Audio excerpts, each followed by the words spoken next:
everyone. Let us continue our class with the corollary. We have a corollary based on the previous theorem what we have discussed in the previous class. The corollary states that if f of x, a polynomial, belongs to the set generated by the polynomial p of x, then there is a finite extension of E of f in which f of x has a root and the dimension of E over f is less than f of degree of f of x.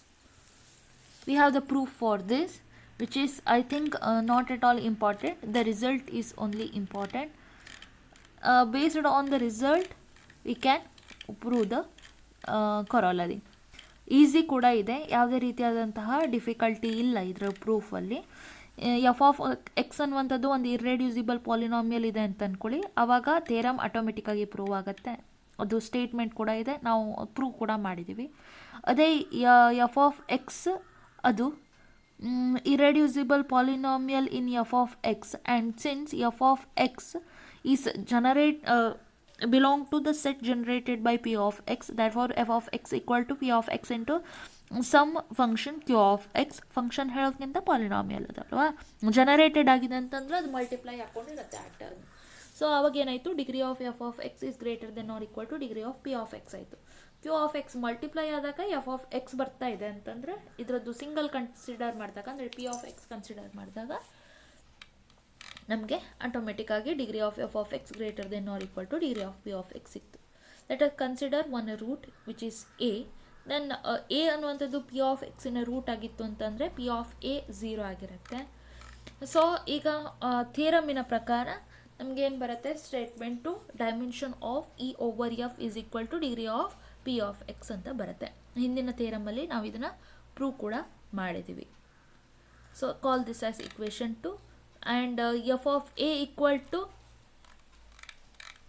P of A into Q of A, because F of X ಅಂತಂದರೆ P of X into Q of X. X ಇದ್ದಲ್ಲಿ root ವ್ಯಾಲ್ಯೂನ ಹಾಕ್ಕೊಂಡಿದ್ದೀವಿ.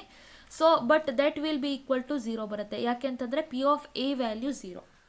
So F of A value 0 ಆಯಿತು ಅಂತಂದರೆ A ಅನ್ನುವಂಥದ್ದು F of ಎಕ್ಸಿನ root ಅಂತ ಅಂದಂಗಾಯಿತು. So from equation 1 and 2 what we have discussed earlier, the dimension of E over F is equal to degree of P of X, that will be less than degree of F of X. So ಆವಾಗ ಈ ಮತ್ತು ಇದು ಎರಡು ಕಾನ್ಸಿಕ್ವೆನ್ಸಿಂದ ಡೈರೆಕ್ಟಾಗಿ ಇದು less than degree of F of X ಇರುತ್ತೆ ಅಂತ ಹೇಳ್ತೀವಿ. Next we have one definition. An element A is an extension field K of F is called separable over F if it satisfies the polynomial over F having no multiple roots. Single root ಆಗಿದ್ದಾಗ ಅವಾಗ ಅದನ್ನು separable ಅಂತ ಕರಿತೀವಿ. An extension K of F is called separable over F if each element of K is separable over F ಆಯಿತು. A field F is called perfect field if all finite extension of f are separable over f. So ಇದೆಲ್ಲ perfect ಫೀಲ್ಡಿನ definition.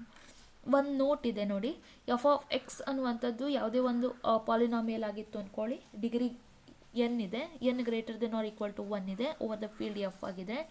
Then there exist a field extension e of f such that f of X has n roots in e and dimension of E over F is less than or equal to n factorial. We have one theorem, any field of characteristic 0 is perfect. Any field of characteristic 0 is perfect. ಇಷ್ಟು ನೆನ್ಪಿಟ್ಕೊಂಡ್ರೆ ಸಾಕು. ಅವರು ಏನು ಕೇಳ್ತಾರೆ ಅಂತಂದರೆ any field of characteristic 0 is option A perfect, option B separable, option C ಈ ಥರದ್ದೆಲ್ಲ ಏನೋ ಕೊಟ್ಬಿಡ್ತಾರೆ. ಆಗ ನಿಮಗೆ ಅದು ಗೊತ್ತಾಗಬೇಕು. ಓಕೆ, ಇದನ್ನ ಪ್ರೂವ್ ಮಾಡೋಣ. Let F be a field of characteristic 0 and K be any arbitrary extension of F. ಆಮೇಲೆ dimension of K over F equal to N ಇರುತ್ತೆ. Let us consider one element A which belongs to K. Suppose A satisfies the polynomial ಅಂತಂದರೆ ಅದು root ಆಗಿತ್ತು ಅಂತಂದರೆ F of A equal to 0 ಆಗುತ್ತೆ. By using unique factorization domain theorem, f of x can be written as a product of finite number of irreducible elements. Very important theorem ಅದು, unique factorisation ಡೊಮೇನಿಂದು ನಾವು proof ಕೂಡ ಮಾಡಿದ್ದೀವಿ ಅಲ್ವಾ. So ಅದಕ್ಕಾಗಿ F of ಎಕ್ಸನ್ನು ನಾವು product of ಇರೆಡ್ಯೂಸಿಬಲ್ polynomial ಆಗಿ ಬರಿತೀವಿ. So N polynomials ಇದೆ ಅಂತ ಅಂದ್ಕೊಳ್ಳಿ, ಎಲ್ಲ ಪಾಲಿನಾಮಿಯಲ್ ಮಲ್ಟಿಪ್ಲೈಡ್ ಟುಗೆದರ್ ಆಗಿದೆ. So where Q I of X I running from 1 to n ತನಕ ತೊಗೊಂಡಿದ್ದೀವಿ are all irreducible polynomials in F of X. A ಅನ್ನುವಂಥದ್ದು ಆ ಪಾಲಿನಾಮಿಯಲ್ ಎಫ್ ಆಫ್ ಎಕ್ಸನ್ನು ಸ್ಯಾಟಿಸ್ಫೈ ಮಾಡ್ತಾ ಇರೋದಕ್ಕೆ Q I of A equal to 0 ಯಾವುದಾದ್ರೂ ಒಂದು ಐಗಂತೂ ಅದು ಪ್ರೂವ್ ಆಗಲೇಬೇಕು. ಯಾಕೆಂತಂದರೆ ಅದು ಪ್ರಾಡಕ್ಟ್ ಇದೆ. ಒಂದಕ್ಕೆ ಪ್ರೂವ್ ಆಯಿತು ಅಂದರೆ 0 ಆಯಿತು ಅಂತಂದರೆ ಟೋಟಲ್ ಫಂಕ್ಷನ್ ಎಫ್ ಆಫ್ ಎಕ್ಸಿಗೆ ಅದು 0 ಆಗಿಬಿಡುತ್ತೆ. ಸೊ ಅದಕ್ಕಾಗಿ ಇದರ ಒಂದಕ್ಕೆ ಇದೆ ಪ್ರೂವ್, ಒಂದಕ್ಕಾರು ಆಗಿದೆ ಅಂತ ನಾವು ಕನ್ಸಿಡರ್ ಮಾಡ್ತಾ ಇದ್ದೇವೆ. So A satisfies the polynomial ಯಾವುದಿದು ಎಫ್ ಆಫ್ ಎಕ್ಸ್ ಆಯಿತು.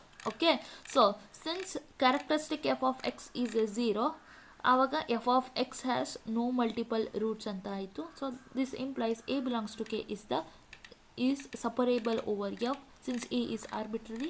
Finite extension k over f is separable and since k is arbitrary. Therefore every extension of f are separable, hence f is a perfect field. ನೋಡಿ ಇಲ್ಲಿ ಸಪರೇಬಲ್ perfect field ಎರಡು ಆಗುತ್ತೆ. ಇಂಥದ್ದನ್ನೆಲ್ಲ ನಾವು ಸೂಕ್ಷ್ಮವಾಗಿ ಗಮನಿಸ್ಕೊಳ್ಬೇಕಾಗತ್ತೆ. We have one note. Suppose F be a field of characteristic P, then f is a perfect field if and only for every alpha belongs to f we can find beta belongs to f such that beta raised to p equal to alpha. ಒಂದೇ root ಇರುತ್ತೆ ಅದು ಅಂತ. ಈಗ ಒಂದು root ಇತ್ತು ಅಂತಂದರೆ ಅದು ಮತ್ತೊಂದು ರೂಟ್ ಏನೋ ಬೇರೆ ಇತ್ತು ಅಂತಂದರೆ ಅದು in terms of a alpha ಆಗಿ ರಿಪ್ರೆಸೆಂಟ್ ಮಾಡೋಕ್ಕೆ ಬರುತ್ತೆ ಅಂತ ಹೇಳ್ತಿದ್ದೀವಿ. Next we have one more theorem. Let f be a finite field with p elements and k be a finite extension of f such that dimension of k over f is equal to n, then k has p raised to n elements.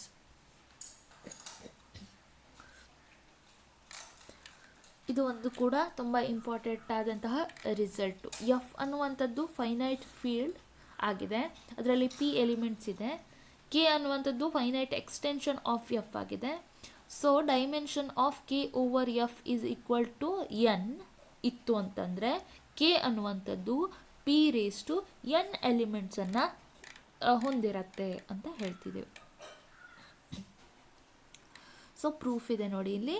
Let F be a field, finite field with p elements, k be a finite extension of F. So dimension of K over F equal to N.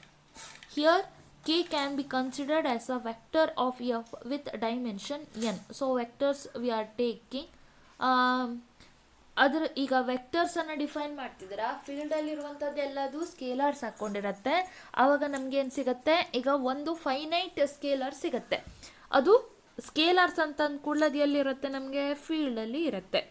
So ಅದೇನು ಮಾಡುತ್ತೆ, ಬೇಸಿಸನ್ನು form ಮಾಡುತ್ತೆ ನಮಗೆ, ಹೌದಾ.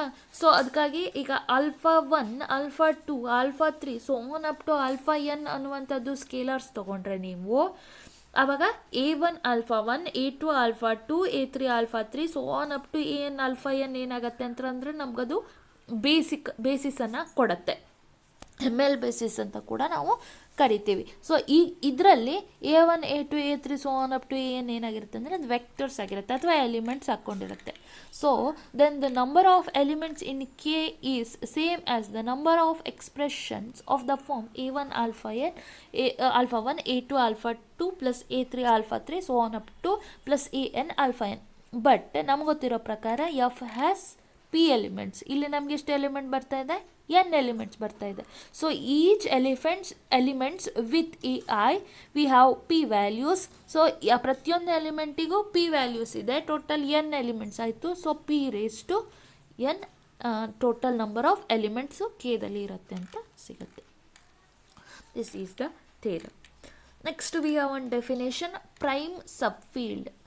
F be a field, then the intersection of all subfields of F is the smallest subfield of F and is called as prime subfield of F. Okay, we have one theorem. Let P be a prime subfield of F, then either P is isomorphic to Q or P is isomorphic to Z divided by set generated by P for some prime P and Z being the ring of integers ಅಂತ ಹೇಳ್ತೀವಿ. ನೋಡಿ, ಈ ಒಂದು ಥೇರಮ್ಮಿನ ಒಂದು proof ಏನಿದೆ ಸ್ವಲ್ಪ ವಿಚಿತ್ರವಾಗಿದೆ. ಇಲ್ಲಿ ಎರಡು ಕೇಸಸನ್ನು ನಾವು ತಗೊಂಡು ಒಂದು ಕೇಸಿಂದ ಒಂದು ಕೇಸಿಗೆ ಪ್ರೂವ್ ಮಾಡ್ತಾ ಹೋಗಿರ್ತೀವಿ ನಾವು. ನೀವು ನೋಡಿ ಒಂದ್ಸಲ ಈ ಒಂದು ಏನು ಥೇರಮಿನ ಪ್ರೂಫು ಇದು ಇದೇ ಥರ ನೆನ್ಪಿಟ್ಕೊಳ್ಳೋದೇ ಆಗುತ್ತೆ. ಇದಕ್ಕೆ ಬೇರೆ ಯಾವ ಥರನೂ ಅಂದರೆ ಅಲ್ಟರ್ನೇಟಿವ್ ವೇಸ್ ಇಲ್ಲ. ಈಗ ಪಿ ಅನ್ನುವಂಥದ್ದು ಪ್ರೈಮ್ ಸಬ್ಫೀಲ್ಡ್ ಆಫ್ ಎಫ್ ಇದೆ. ಇದರ ಮೇಲೆ ನಾವು ಒಂದು ಮ್ಯಾಪಿಂಗ್ ಫಂಕ್ಷನನ್ನು ಡಿಫೈನ್ ಮಾಡೋಣ. Theta from Z to P. P is the subset of F ಅಂತ ತೊಗೊಂಡಿದ್ದೀವಿ. Prime subfield of F, subset ಅಂತ ಅಂದ್ಕೂಡಲೇ ಸಬ್ಫೀಲ್ಡ್ ಅಂತ ಬರುತ್ತೆ ನಮಗಲ್ಲಿ. Okay, subfield of F. So ಈ ಒಂದು ಫಂಕ್ಷನನ್ನು ಹೇಗೆ ಡಿಫೈನ್ ಮಾಡ್ತಿದ್ದೀವಿ ಅಂದರೆ theta of N equal to N into E, where E is the identity element of F. So ಈ ಥರ ನಾವು ಫಂಕ್ಷನನ್ನು ಡಿಫೈನ್ ಮಾಡಿದ್ದೀವಿ ಅಂತಂದರೆ ಈಗ ಇಲ್ಲಿ ಥೀಟಾ ಅನ್ನುವಂಥದ್ದು ಹೋಮೋಮಾರ್ಫಿಸಮ್ ಹಾಕ್ಕೊಂಡೇ ಇರುತ್ತೆ ಅಲ್ವಾ. ಈಗ ಏನಾಗುತ್ತೆ ಅಂತಂದರೆ ಇಲ್ಲಿ ನಾವು ಐಸೋಮಾರ್ಫಿಸಮ್ ಪ್ರೂವ್ ಮಾಡಬೇಕು. ನಮಗೆ ಬೇಕಾಗಿರುವಂಥದ್ದು ಇಲ್ಲಿ ಐಸೋಮಾರ್ಫಿಸಮ್ ಪ್ರಾಪರ್ಟಿ ಪ್ರೂವ್ ಆಗಬೇಕು ನಮಗೆ. ಇಲ್ಲಿ P is isomorphic to Q or P is isomorphic to Z divided by Z generated by P ಆಗಬೇಕು. ಫಸ್ಟ್ ಕೇಸಲ್ಲಿ ಇದರ ಕ್ಯಾರೆಕ್ಟರಿಸ್ಟಿಕ್ ಏನಿದೆ ಅದು 0 ಅಂತ ತಗೊಳ್ಳೋಣ. ನೋಡಿ, ಇಲ್ಲಿ ನಾವು ಕ್ಯಾರೆಕ್ಟರಿಸ್ಟಿಕ್ ಆಫ್ ರಿಂಗನ್ನು ಫೈಂಡ್ ಔಟ್ ಮಾಡಿದ್ದೀವಿ ಅಲ್ವಾ. ರಿಂಗ್ನಲ್ಲಿ ಕ್ಯಾರೆಕ್ಟರಿಸ್ಟಿಕ್ ಮೀನಿಂಗ್ ಏನಿದೆ ಅಂತ ಮಾಡಿದ್ದೀವಿ. N into a equal to 0 ಆಗಿ ಯಾವುದನ್ನು ತೋರಿಸ್ಲಿಕ್ಕೆ ಬರುತ್ತೋ ಅದಕ್ಕೆ ನಾವೇನಂತ ಕರಿತೀವಿ, ಕ್ಯಾರೆಕ್ಟರಿಸ್ಟಿಕ್ 0 ಅಂತ. ಅದರದ್ದೆಲ್ಲ ಡೆಫಿನೇಷನ್ ಸ್ಟಡಿ ಮಾಡಿದ್ವಿ. ಅದೇ ಥರ ನಮಗೆ ಫೀಲ್ಡಲ್ಲೂ ಕೂಡ ಕ್ಯಾರೆಕ್ಟರಿಸ್ಟಿಕ್ ಆಫ್ ಅ ಫೀಲ್ಡನ್ನು ಫೈಂಡ್ ಔಟ್ ಮಾಡ್ಬೋದು. ಸೇಮ್ ಡೆಫಿನೇಷನ್ ಇಂಪ್ಲೈ ಆಗ್ತಾ ಹೋಗುತ್ತೆ. ಈಗ ಇಲ್ಲಿ ನಾವು ಕ್ಯಾರೆಕ್ಟರಿಸ್ಟಿಕ್ ಆಫ್ ರಿಂಗನ್ನು ಕನ್ಸಿಡರ್ ಮಾಡ್ತಾ ಇಲ್ಲ, ನಾವಿಲ್ಲಿ ಕ್ಯಾರೆಕ್ಟರಿಸ್ಟಿಕ್ ಆಫ್ ಫೀಲ್ಡನ್ನು ಕನ್ಸಿಡರ್ ಮಾಡ್ತಾ ಇದ್ದೀವಿ. Okay, so characteristic of field 0 ಇತ್ತು ಅಂತಂದರೆ so N belongs to kernel of this theta function and theta N equal to 0. So theta N ಅಂತಂದರೆ N into E equal to 0 which implies kernel theta equal to the set containing 0 element which implies theta is 1 1. Therefore z is isomorphic to theta of z. Let us consider one quotient field q dash which is quotient field of theta of z. Here z is the ring of integers, right? So ಇಲ್ಲಿ ring ಮತ್ತು field ಎರಡೂದ್ರದ್ದು club ಮಾಡ್ತಾ ಇರೋದ್ರಿಂದ ನಮಗೆ ಸ್ವಲ್ಪ ಒಂದು ಗೊಂದಲಗಳು ಇದೆ ಈ ಒಂದು ಥಿಯರಮನ್ನು ಪ್ರೂವ್ ಮಾಡುವಾಗ. Since Q is the quotient field of Z, Q dash is isomorphic to Q. Q dash also quotient field of theta z. Q is the quotient field of z. So adkagi Q dash is isomorphic to Q or Q is isomorphic to Q dash. Also Q is the smallest field containing theta z. Therefore Q dash is is a subset of theta of z, smallest field. So but which is the subset of subfield of P. Therefore Q dash is subfield of P ಬಂತು. But P ಅನ್ನುವಂಥದ್ದೇ smallest subfield of F ಅಂತ ಹೇಳ್ಬಿಟ್ಟಿದ್ವಿ. ಆವಾಗ ಏನಾಯಿತು, P is the smallest subfield of P ಅಂತಂದರೆ P is the subfield of Q dash ಆಯಿತು. So Q dash is subfield of P ಬಂದಿತ್ತು. ಈಗ P is the subfield of Q dash ಬಂದಿತ್ತು. It implies P equal to Q dash or Q is isomorphic to Q dash ಅಂತ ಆಯಿತು. So P is isomorphic to Q ಆಯಿತು. ಈ ಒಂದು ಕಂಡೀಷನಿಂದ ಇದು first condition, first case prove ಆಯಿತು. Second ಕೇಸಲ್ಲಿ characteristic of that field is not equal to 0. Characteristic of field f equal to 0 ಇದ್ದಾಗ ಆ ಕಂಡೀಷನ್, ಈಕ್ವಲ್ ಟು 0 ಇಲ್ಲ ಅಂತ ಆದರೆ ನಾವು ಒಂದು ಎಲಿಮೆಂಟನ್ನು ತೊಗೊಳ್ಳೋಣ, ಕ್ಯಾರೆಕ್ಟರಿಸ್ಟಿಕ್ ಆಫ್ ಫೀಲ್ಡ್ P ಅಂತ ಅಂದ್ಕೊಳ್ಳೋಣ. ಆ P ಅನ್ನುವಂಥದ್ದು prime number. Let us consider one element n which belongs to kernel of theta, which implies theta of n equal to 0. theta of n ಅಂತಂದರೆ n into e which is equal to 0 ಅಂತಂದರೆ P divides n ಆಯಿತು. ಯಾಕೆ ಹೇಳಿ, e ಅನ್ನುವಂಥದ್ದು identity element ಹೌದಾ. So ಆವಾಗ n generated by p ಅಂತ obtain ಆಯಿತು ನಮಗೆ. ಅಂದರೆ kernel of theta is the sub field of set, okay, generated by p. So let us consider one element m which belongs to set generated by p ಅಂತಂದರೆ m equal to p into r ಫಾರ್ಮಲ್ಲಿ ಬರಿಬೋದು.